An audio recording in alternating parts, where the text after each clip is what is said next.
السلام علیکم ورحمۃ اللہ وبرکاتہ۔ مرکزی روحانی شفا خانہ یوٹیوب چینل پر آپ حضرات کا خیر مقدم ہے۔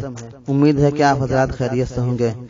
میں آپ حضرات کے سامنے قربانی کے تعلق سے کچھ مسائل کو ذکر کرنے کے لیے حاضر ہوا ہوں۔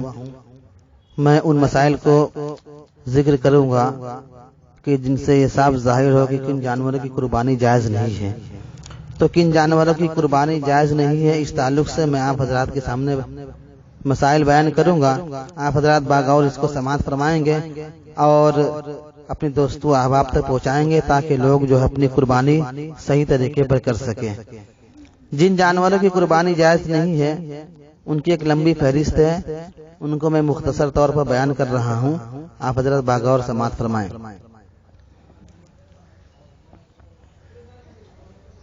مینگ تک یعنی دماغ تک جڑ سے سینگ کا ٹوٹ جانا۔ وہ جانور کے جس جانور کے سینگ جڑ سے اکھڑ گئے ہیں یا جڑ سے ٹوٹ گئے ہیں، گودے کے اندر تک سے بالکل نکل گئے ہیں، تو اس جانور کی بھی قربانی جائز نہیں ہے۔ اب اگر سینگ جو ہے جڑ سے نہیں یعنی دماغ کے اندر سے نہیں اکھڑا ہے، جڑ سے نہیں اکھڑا ہے سینگ، تو اسی قربانی اوپر سے سینگ ٹوٹا ہوا ہے تو کوئی دقت کی بات نہیں، کوئی حرج نہیں ہے، اس جانور کی قربانی جائز ہے۔ وہ جانور کہ جس جانور کے اندر جنون ہو، اور وہ جنون ایسا اگر جنون ہے کہ وہ جانور جنون کی وجہ سے چر بھی نہیں رہا ہے، کھا بھی نہیں رہا ہے، تو اس جانور کی بھی قربانی جائز نہیں ہے۔ اب اگر جنون ہے مگر کم جنون ہے کہ وہ چر لے رہا ہے، کھا پی لے رہا ہے، تو اس جانور کی قربانی ہو سکتی ہے۔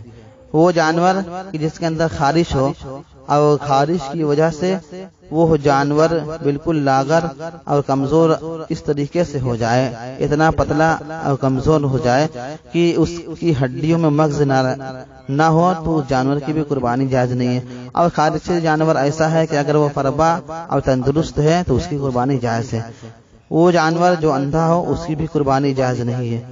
کانا جانور ہو، ایسا کانا جانور ہو کہ جس جانور کا کانا پن بالکل ظاہر ہو، تو اس کی قربانی جائز نہیں ہے۔ اب اگر ہلکا کانا ہے کہ اس کا کانا پن ظاہر نہیں ہے تو قربانی ہو سکتی ہے۔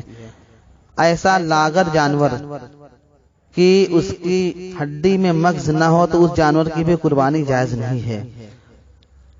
وہ جانور جو اس طرح سے وہ لنگڑا ہو جائے، اس طریقے پر لنگڑا جانور ہو کہ وہ قربان گاہ تک اپنے پاؤں سے چل کر نہ جا سکے، تو اس جانور کی بھی قربانی جائز نہیں ہے۔ وہ جانور جو اس قدر بیمار ہو، اتنا بیمار ہو کہ اس کی بیماری ظاہر ہو، تو اس جانور کی بھی قربانی جائز نہیں ہے۔ کان جانور کے کان ہو یا دم ہو یا چکی، جیسے کہ دمبا ہوتا ہے، دمبے کے اندر چکی بھی ہوتی ہے، تو کان، دم، چکی اگر تہائی سے زیادہ اگر کٹے ہوں تو اس کی قربانی جائز نہیں ہے۔ اب اگر جو ہے تہائی سے کم کٹے ہیں تو اس کی قربانی جائز ہے، قربانی ہو سکتی ہے۔ ہاں مگر یہ ہے کہ کراہت آئے گی۔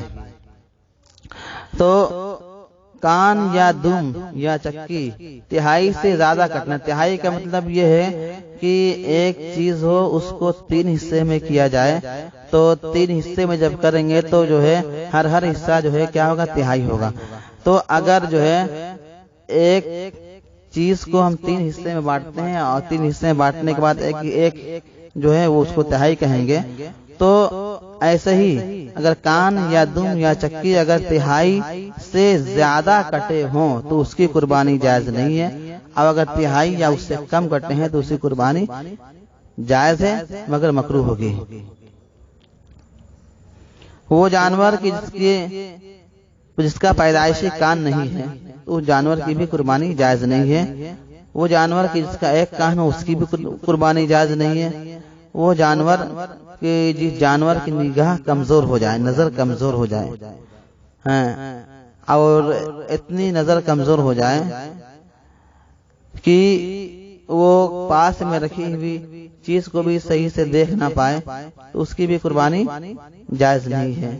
اور تہائی سے زیادہ نظر جاتی رہی، اس کی تفصیل یہ ہے کہ تہائی سے زیادہ نظر جاتی رہی، کمزور ہو گئی، تو اس جانور کی قربانی جائز نہیں ہے۔ اب اگر تہائی سے کم ہے تو ہو سکتی ہے۔ وہ جانور کی جس کا دانت ہی نہ ہو تو اس کی بھی قربانی جائز نہیں ہے۔ دانت سے مراد یہ ہے کہ جو جانور کے منہ کے اندر دانت ہوتا ہے جس کی وجہ سے وہ کھانا کھا سکتا ہے یا گھاس چر سکتا ہے، وہ مراد ہے۔ کہ اگر اس کے اندر دانت ہی نہیں ہے اور وہ اس بنا پر چر نہیں پا رہا ہے، گھاس کو نہیں چر پا رہا ہے، کھانا نہیں کھا پا رہا ہے، تو اس کی قربانی جائز نہیں ہے۔ ہاں اگر جو ہے چر لے رہا ہے، یعنی اتنے دانت ہوں، اگرچہ مختصر طور پر بھی دانت ہوں، مگر وہ ان کی وجہ سے وہ چر لے رہا ہے، کھا لے رہا ہے، تو کوئی دقت کی بات نہیں، قربانی ہو سکتی ہے۔ تھن کا کٹا ہونا، وہ جانور کی جس کا تھن کٹا ہو، بکری ہو، بھینس ہو، گائے ہو، اونٹنی وغیرہ، خیر تھن اگر کٹا ہوگا تو بھی قربانی جائز نہیں ہوگی، اور تھن کا خشک ہونا، سوکھ جانا، تو بھی قربانی جائز نہیں ہوگی۔ اگر بکری میں ایک تھن اگر خشک ہو جائے، سوکھ جائے، تو اس کی قربانی جائز نہیں، اور اگر گائے میں، بھینس میں اگر 2 تھن اگر خشک ہو گئے ہیں تو بھی اس کی قربانی جائز نہیں ہے۔ ہاں اگر گائے میں، بھینس میں اگر 1 تھن خشک ہوا ہے تو اس کی قربانی ہو سکتی ہے۔ وہ جانور کی جس کی ناک کٹی ہو، اس کی بھی قربانی جائز نہیں ہے۔ وہ جانور کے علاج کے ذریعہ سے جس کا دودھ کو خشک کر دیا گیا ہو، یعنی علاج کے ذریعہ سے اس کے تھن میں جو بھی دودھ ہوتا ہے اس کو خشک کر دیا گیا، سکھا دیا گیا ہو، تو اس کی بھی قربانی جائز نہیں۔ وہ جانور جو کہ خنثی ہو، خنثی کا مطلب یہ ہوتا ہے کہ جس کو اپنی زبان میں ہجڑا بولتے ہیں، مردوں میں یہ کوالٹی ہوتی ہے، یعنی انسان میں یہ کوالٹی ہوتی ہے، تو یہ کوالٹی جانور کے اندر بھی ہوتی ہے، یعنی ایک وقت اس کے اندر جو ہے نر کی بھی صلاحیت ہو اور مادہ کی بھی صلاحیت ہو، اس کو خنثی بولتے ہیں۔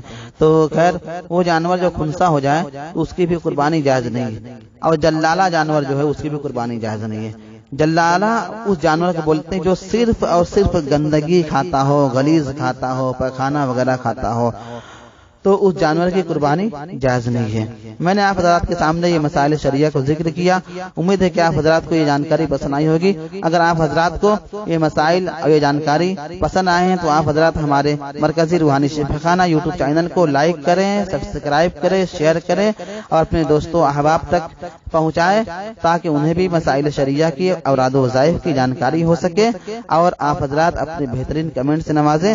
السلام علیکم ورحمۃ اللہ وبرکاتہ۔